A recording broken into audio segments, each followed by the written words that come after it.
अब बसंत जी, आप आरजेडी की सब तरफ से जी हैं। नीतीश जी, आप जी विश्व हिंदू की तरफ से हैं। और संतोष राणा जी, आप समाज सेवी हैं। एक आ रहे हैं हमारे कांग्रेस अध्यक्ष हरेंद्र सिंह जी। अब बताइए संतोष राणा जी, सबसे पहला सवाल आपसे। जी। आ गए? अध्यक्ष जी भी आ गए हैं। अध्यक्ष जी जुड़ रहे हैं। थोड़ा सा बनाइए, 1 मिनट। जी अध्यक्ष जी, जी। मनोज झा जी का एक बयान स्टार्ट। था ठाकुरों के ऊपर। जी। उस पर मनोज झा के ऊपर जो विवादित बयान था, उस पर आनंद मोहन जी ने भी बयान दिया था कि अगर हम संसद में होते तो उसी समय मनोज झा की जिया को हम टाल लिए होते। उसी के जी। विवाद के बढ़ते हुए संतोष राणा जी ने एक डिबेट में कहा था कि हम जो मनोज झा की गर्दन को काट कर लाएगा, हम उसे 2 लाख का इनाम देंगे। और जी। लालू जी के बेटों को इन्होंने चारा चोर का बेटा कहा है। बताइए इस पर क्या प्रतिक्रिया है अध्यक्ष जी आपका? देखिए, जहां तक प्रतिक्रिया का बात है तो जी भाई आनंद मोहन जी या भाई चेतन आनंद जी और भी लोग जो भी मान लिया बोले कि संतोष जी, तो जो भी लोग बोले हैं तो बोली में बात है ही, क्योंकि कोई जाति को लेकर और गाली देगा, कोई हम लोग को गाली देगा तो बर्दाश्त के बाहर की बात है, इसमें कहीं कोई शक का बात नहीं। और यदि मनोज झा बोले हैं तो ये गलत बोले हैं। तो बस ये हिंदुओं को लेकर फिर ये विवाद क्यों दिया जाता है, और भी कोई समुदाय के लोगों को क्यों नहीं दिया जाता है? क्या हिंदू इतना क्या कमजोर हो गया है? जी? देखिए, संतोष जी के द्वारा जो 2 लाख का इनाम घोषणा किया गया, क्या ये इनका भड़काऊ भाषण नहीं है? देखिए, भड़काऊ, अब जहां तक इनाम का बात है तो इनाम बोलने से क्या होगा? मान लिया हम ही बोल देंगे कि इनाम है तो यहाँ कोई व्यक्ति विशेष का बात नहीं है, नहीं कोई पार्टी का बात है। बात सीधा है कि यदि हम लोग को कोई गाली देगा तो उसको बर्दाश्त नहीं किया जाए। अब रहा बात वो कि वो इनाम का घोषणा करने का, तो हम लोग खुद सक्षम है कि यदि हम लोग को कोई गाली देगा तो सही मायने में उसका विरोध हम लोग करेंगे। उसमें किसी का इनाम का क्या जरूरत है, जब हम लोग को विरोध ही करेगा। और स्वाभिमान हम लोग का चल ही जाएगा तो स्वाभिमान से थोड़े समझौता होता है। बसंत जी, जी आरजेडी के आरजेडी के बेटा लालू यादव के चारा चोर का बेटा चारा चोर है, इनकी डिग्री की जांच कराएंगे संतोष जी। क्या प्रतिक्रिया है इस पर आपका? देखिए, पहले मुद्दा तो यहाँ है कि मनोज झा ने जो बयान दिया है संसद राज्यसभा में, जी। तो बयान वो उन्होंने नहीं दिया, उन्होंने कविता पढ़ा है। आप इसको कविता कविता कविता 80 के दशक में लिखा गया है और पढ़ा उन्होंने तो आज कविता गया है। पढ़ा है। पढ़ा इसमें तो आज बयान गया है, लिखा 80 के दशक में गया है, पढ़ा आज गया है। ये समझने का जरूरत है। पहले तो सब भाई को कविता नमस्कार, हमारा कविता जय कोई श्री राम। कविता कोई कविता बरसों पहले लिखाता है तो एकाएक नहीं पढ़ा जाता है, वो कंटिन्यू रहता है। कविता में नहीं नहीं संतोष जी, और संतोष जी, उसके अगर बाद संतोष जी, मनोज झा उसके से जब अब आपको प्रॉब्लम था तो आप ऐसे तेजस्वी यादव जी को कैसे कह सकते हैं कि चारा चोर का बेटा चारा चोर है, इसकी सर्टिफिकेट की जांच होगी? आप इसको पार्टी पॉलिटिक्स की तरफ तोड़ के ले जा रहे थे। हम तो बोल रहे हैं कि चारा चोर का बेटा, ये हम थोड़ी बोल रहे हैं। ये तो पूरा बिहार, उनका नाम ही है चारा चोर।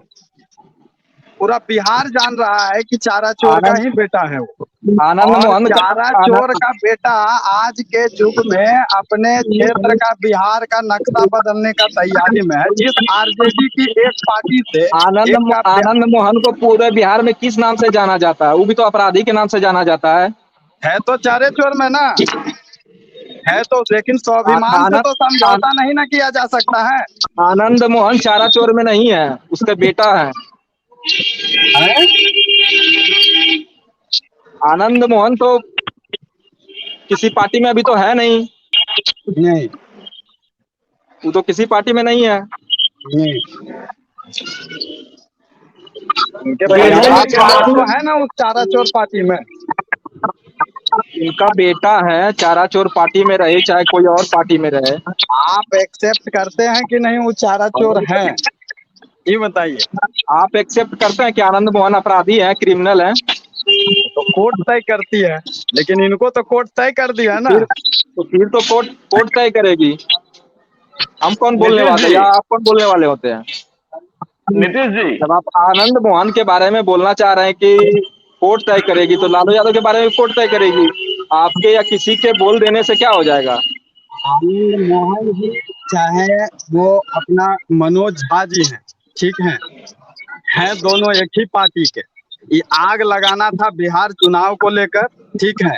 और आरजेडी अपना जदयू का इतिहास रहा है कि चुनाव नजदीक है, बस जो हमारा पर्चा ना गड़बड़ा जाए इसको लेकर एक नया मूवमेंट तैयार करना, ठीक तो है। उसके बाद एक बात और, कि जो राजपूत समाज मनोज झा के द्वारा संसद में लगभग 10 दिन पहले बयान दिया गया है, और उसके 7-8 दिन के बाद ये लोग मतलब एक आनंद मोहन का बेटा चेतन आनंद बोला है, मतलब ऐसे गलत बोला है। चेतन मोहन आनंद आप ही का पार्टी के एक विधायक हैं।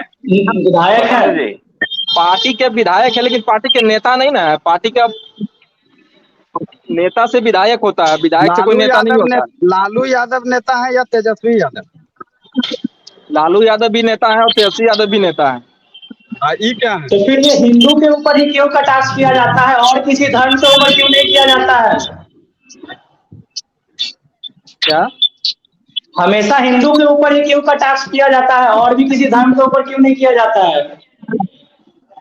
इसमें हिंदू का बात ही नहीं था, ये तो एक प्रकार का कविता था। कविता को उन्होंने संसद में पढ़ा है।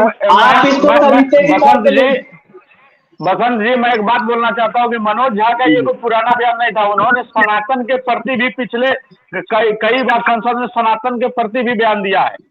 नहीं, अमित सनातन जी, के प्रति उन्होंने कभी बयान नहीं दिया है।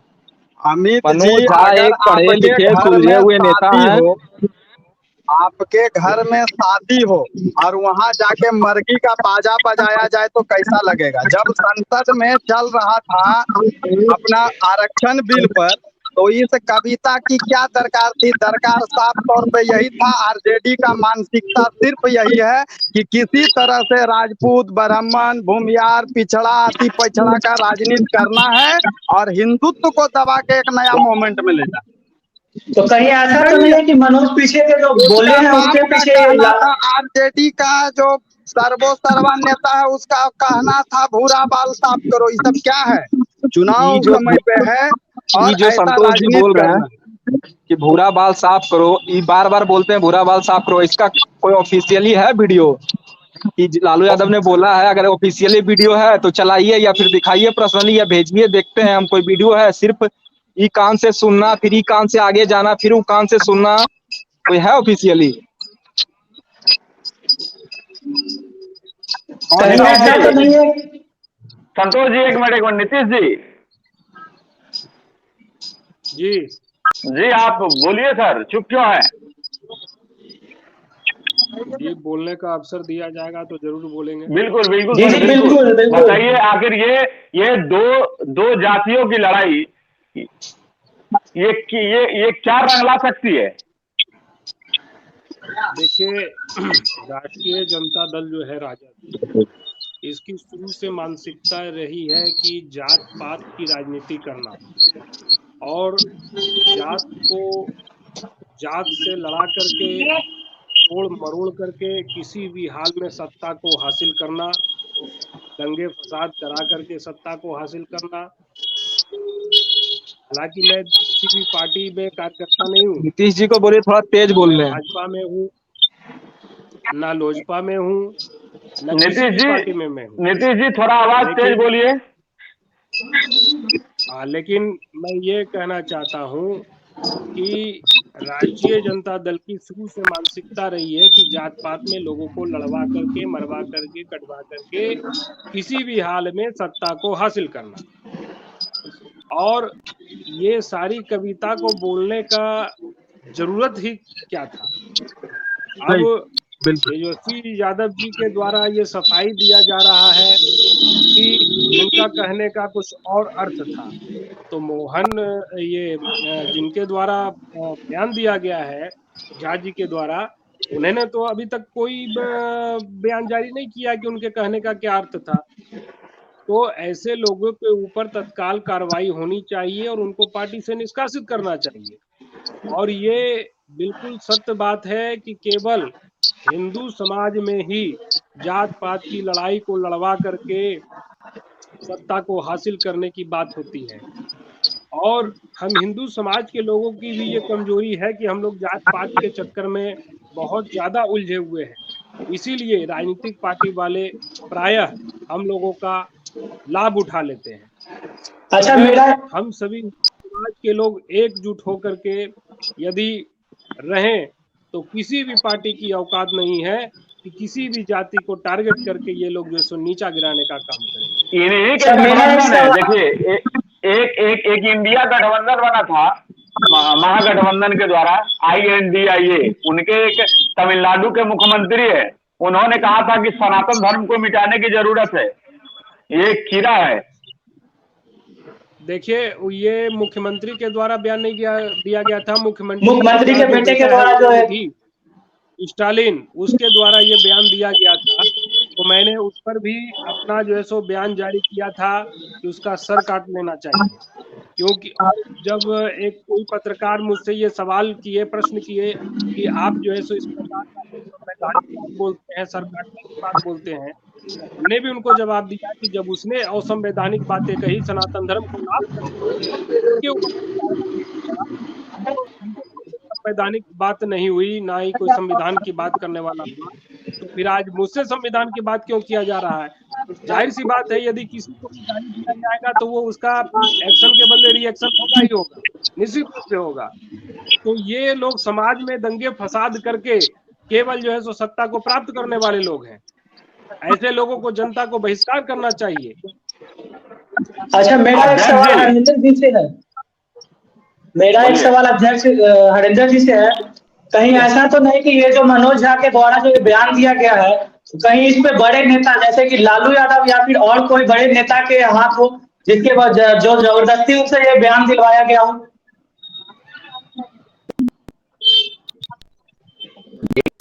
अध्यक्ष जी, आप लोग जो बोल रहे थे आप लोग जो बोल रहे थे वो हम सुन रहे।